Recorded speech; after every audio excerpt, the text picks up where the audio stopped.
So let's start with a little poll. I want you to raise your hand if you've heard of public health. Wow, lots of hands. Wait. I want you to keep your hands up if you've heard of public health outside of the context of the COVID-19 pandemic. Great. So there are many areas of public health, but what they all have in common is working in the background to prevent newsworthy incidents. Think about it like this. When a plane crashes, everyone hears about it. It's a headline, right? But thousands of flights safely occur all throughout the country every day. Each airline and airport have a behind-the-scenes team working to ensure the safety of everyone that enters the airport and boards a flight. This is public health's role in our lives. Whether it's helping communities detect lead or radon in their homes, ensuring clean air, safe foods or drinking water, promoting healthy lifestyles, researching disease and developing policy. Even things we use every day, like sidewalks and seatbelts, you can thank public health. In fact, public health is everywhere, every day, and for everyone. I found a special place within public health, health equity. It's in this space where we get to challenge the status quo and work to address upstream root causes of health inequities. Something I knew I wasn't going to find in medicine or any other health profession. However, I'm often asked, why do you care? And what do you know about disparities and equity? No matter the identities we hold, privilege, power, or lack thereof, it takes everyone. We all have a role to play in healthy, thriving communities. This isn't a zero-sum game. Systems in our society are harming and excluding our communities. And I mean our entire communities, but marginalized communities disproportionately so. I'm here today to tell you about a systemic problem facing our society and how we can get to the root and reimagine better. My name is Erika Akers, and over the past 2 years, I served with the Health Equity Office within the Public Health Division of Nebraska State Health Department. Here, we work to change the system from the inside out, dismantling silos, innovatively removing barriers, advocating for community voices to be at the decision-making table, and redistributing power and resources to the ones that know their needs best, the community itself. So how did I get here? I grew up in between two worlds, in a small town in western South Dakota, in an environment that is becoming all too common. Growing up, my parents had a custody battle from the time I could walk through the day I turned 18. From mandatory court-ordered time, split 75% with my mom and 25% with my dad, lawsuits, issues with child support, and harbor resentment and anger towards each other. And me, I was caught in the middle, the messy middle.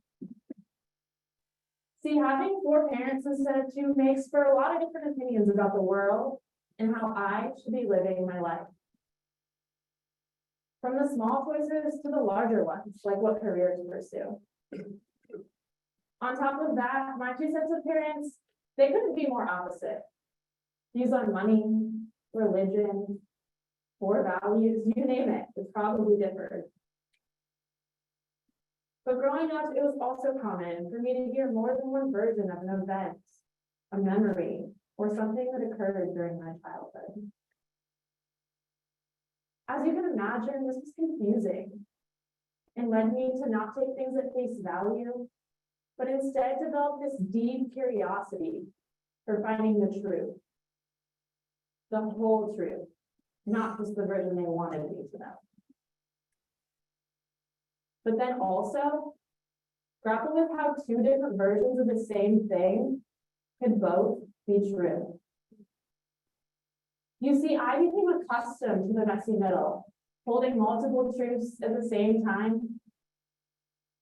This also showed me how deeply our lived experiences shape our realities and how we perceive others and move through the world.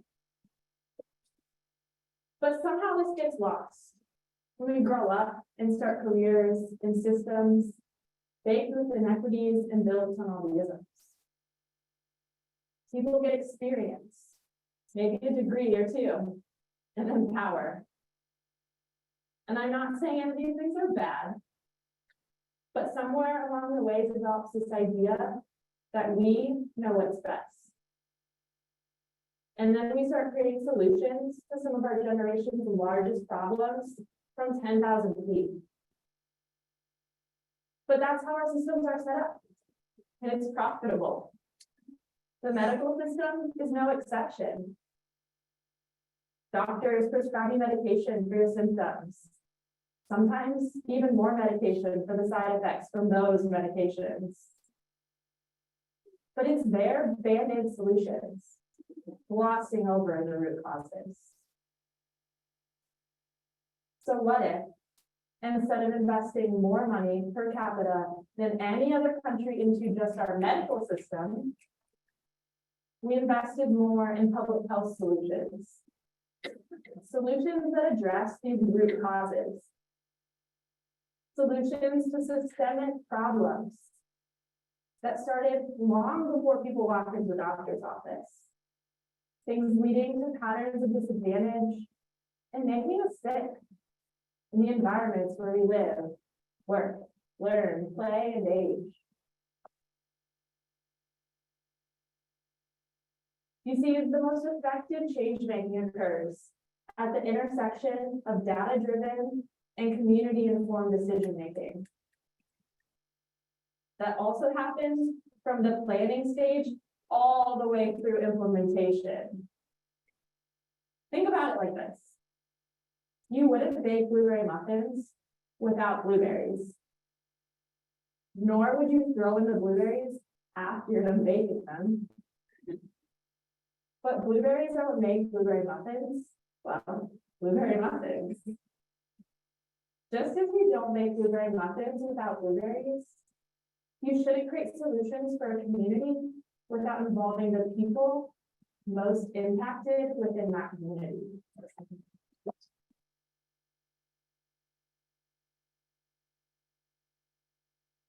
Because people are what make a community a community.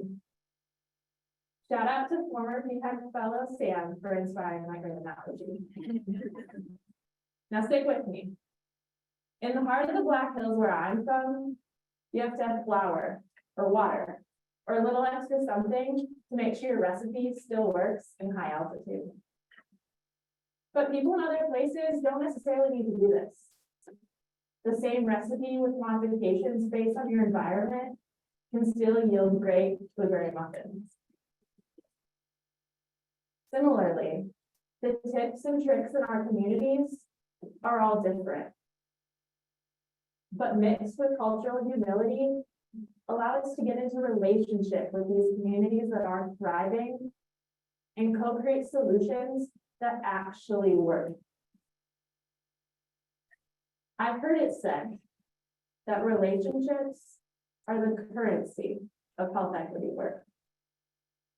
Beginning to undo inequities, dismantling silos, and creating lasting systems change, it starts with relationships that lead to partnerships. Think about it.